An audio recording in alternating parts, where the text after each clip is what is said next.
Welcome to Part 4 of the Cyber Strategy Retreat Executive Roundtable Series, Injecting Security into Your DevOps Strategy. I am your host, Keon Williams, Managing Director of Cyber Leadership and Strategy Solutions. The original presentation of this content was delivered during a 2-hour roundtable discussion on November 11th.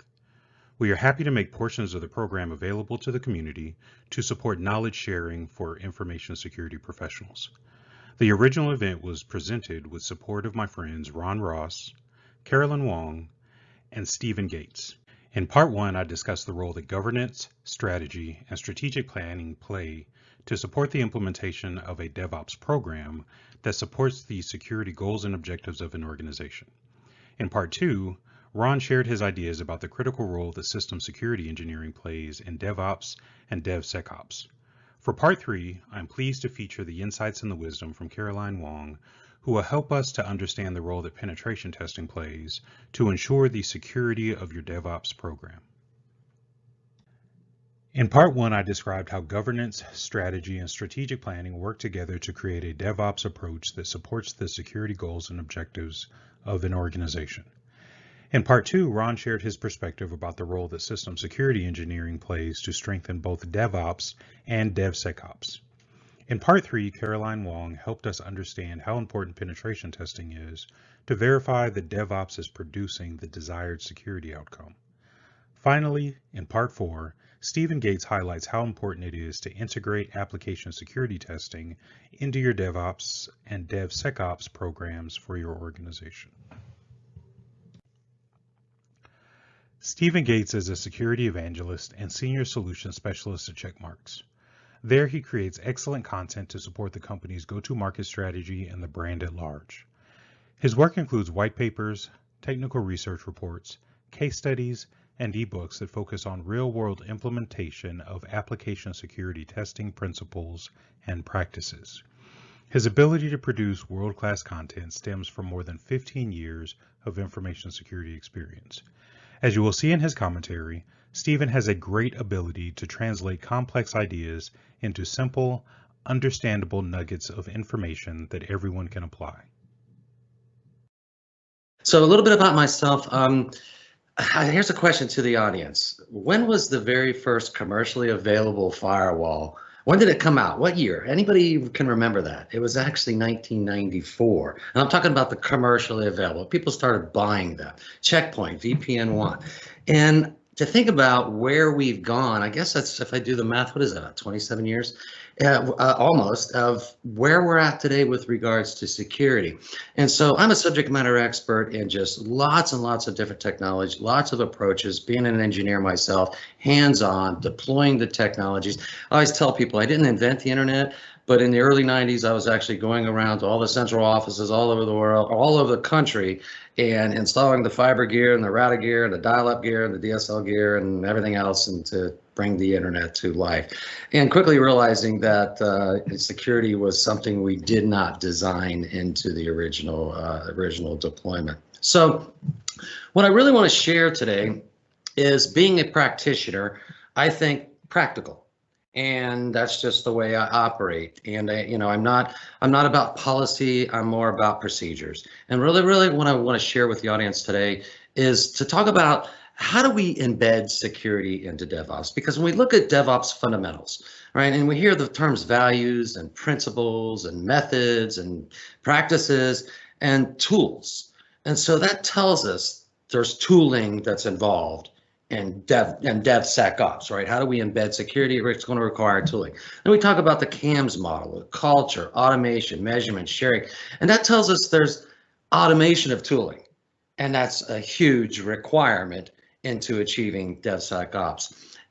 But the problem is that when we look at the standard personnel ratios, where we're talking about 100 devs to 10 ops people to 1 security personnel, that's never going to scale.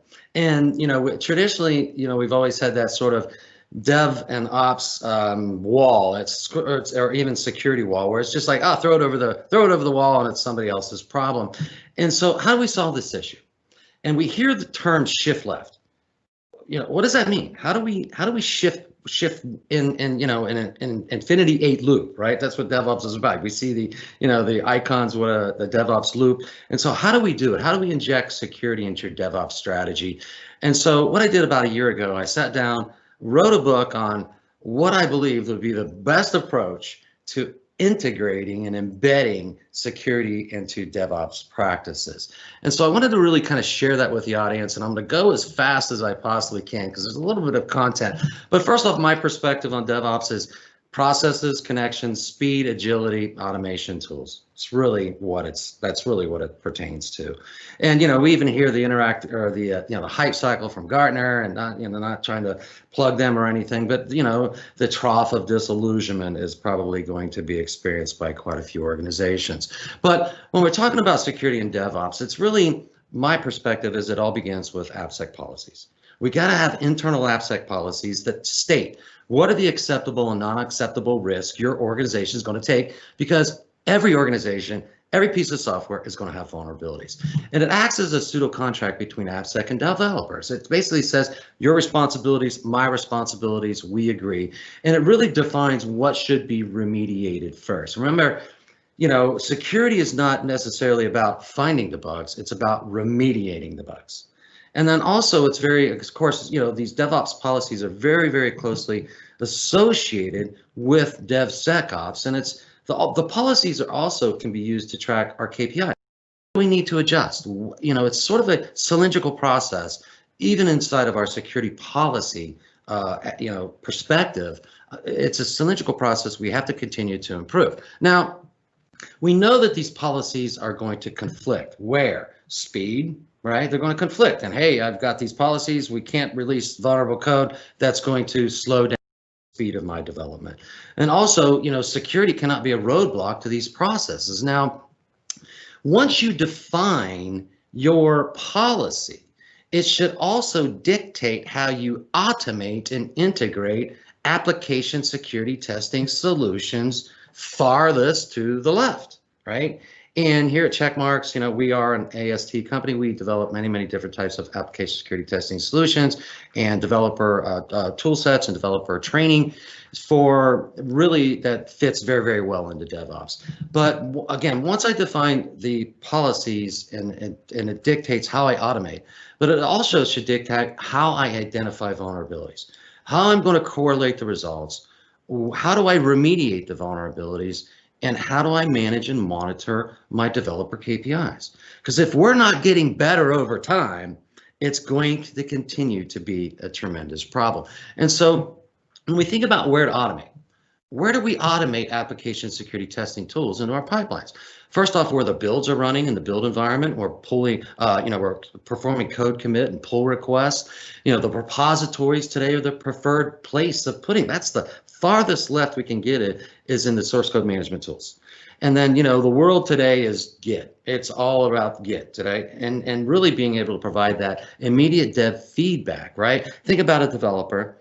He's in his tools that he's normally developing software, launches a scan, immediately receives results, tells him what areas it needs to be fixed while the code is still very, very fresh in their mind is extremely important, right? This is actually going to speed up development and deployment and delivery and deployment of these solutions. And there's all kinds of different ways of integrating AST solutions inside of the SCMs, inside the CI/CD environments as well.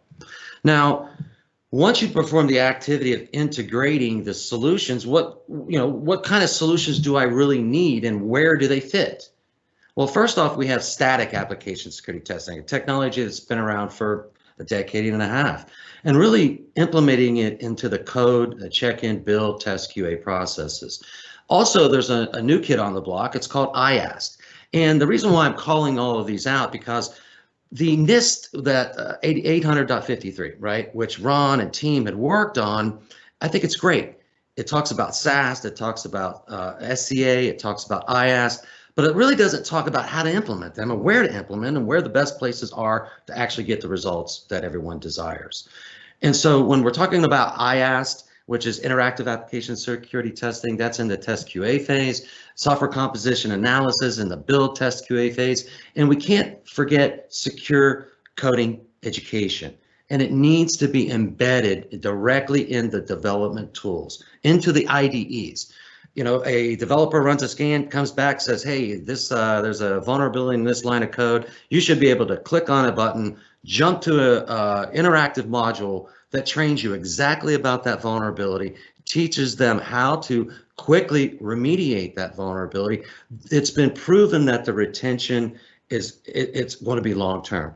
They're not going to continue to create these repetitive vulnerabilities. When we look at OWASP top 10, SQL injection, cross-site scripting has been on OWASP top 10 since the very first version in 2013.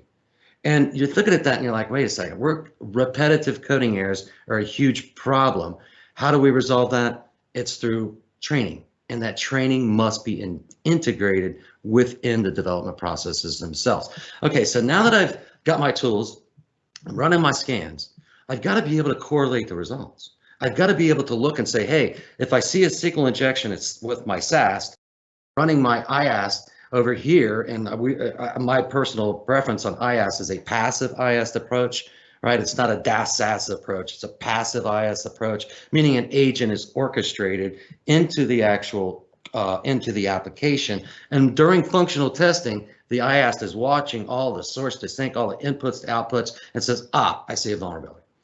And if you can correlate those vulnerabilities across multiple tools, it's going to increase the confidence level tremendously. And the scan finding is going to be very reproducible, meaning you scan it again, you're going to see the exact same vulnerability. Now, the next one is really about remediation. Okay, so now I've got my policies and I've implemented my tools and I've got them automated. I know where to, where I have them operating. I'm correlating my results. Where's the remediation? The remediation must be defined in your policy that says exactly what you're going to remediate and how you're going to remediate it, right? What needs to be fixed and how to fix it. And we need to be able to prioritize our findings. We've got criticals, we've got, high level, medium level, low level, information only. I need to be able to basically, filter through all of that noise and say, these are the ones that must be fixed first. And the policy drives that, that remediation aspect. And also having the best practices on how to fix. That's very, very important. That needs to be identified in the policies as well. And best fix location, we look at some of the tools out there today, some of the static application security testing tools, very nice. They tell you exactly where the best fix location is for a number of vulnerabilities. You fix it right here, you're going to fix a bunch of other vulnerabilities downstream and lateral lines of code. And this is exponentially going to reduce an organization's risk. Because at the end of the day, the reason why we're doing all of this is to manage our individual risk within organizations, especially with people like me that keep getting their PII data stolen, which seems to be very repetitive. And then finally, it's all about managing and monitoring our key performance indicators. And what we're monitoring and what we want to watch are the amount of vulnerabilities decreasing, and the rate of vulnerabilities are decreasing as well. And then the frequency of severe vulnerabilities must be decreasing also. So if that's not the case, we need to go back up into the policy, change the policy so that now we're getting better over time in this very cylindrical fashion. And it really measures if your security program is effective. That's the whole point of DevSecOps. It's really, we want security in development, but we've got to be able to measure it, right? And that's another thing too, is that measurement and matrix are critical. And then finally, it tells us, well, what are our developers? Do they need more training? Do they need more days off? Do they need some vacation time? Do they need some incentives? And there's all kinds of ways to incent developers. And today when we're talking about COVID, and we're thinking, developers used to go to the office, sit in a cubicle, work with lots of management structure in place, and now they're all working from home, most likely, at least here in many parts of the US. And so AppSec awareness has to be embedded, and it really needs to be a channel of open communications with regulatory compliance. We've got to be able to address that. Interesting thing, when you look at PCI DSS, the number of times that the word training comes out, and it's not employee training, it's developer training. right? It's not just the general employee. It specifically states that developer training is a key aspect of PCI DSS. And it really, AppSec awareness and training can raise the bar at scale. You find and fix in one go. That's the whole idea of training. It shouldn't be in a classroom. It shouldn't be doing, online tutorials that are completely out of context of what problems the developers are dealing with daily. And what it does at the end of the day, I don't think I will get anybody to ever disagree with me. It's all about faster, higher quality, and more secure releases. So that's my take on embedding embedding security in DevOps. If you want a copy of the ebook I wrote, go check it out on Checkmarks. It's a great read. I just gave you a very brief outline of what actually is inside of that book. The Cyber Strategy Retreat Executive Roundtable is brought to you by CLASS-LLC. This session, Injecting Security into Your DevOps Strategy, is made possible by support from our partners at Cobalt Labs, Checkmarks, and the National Institute of Standards and Technology.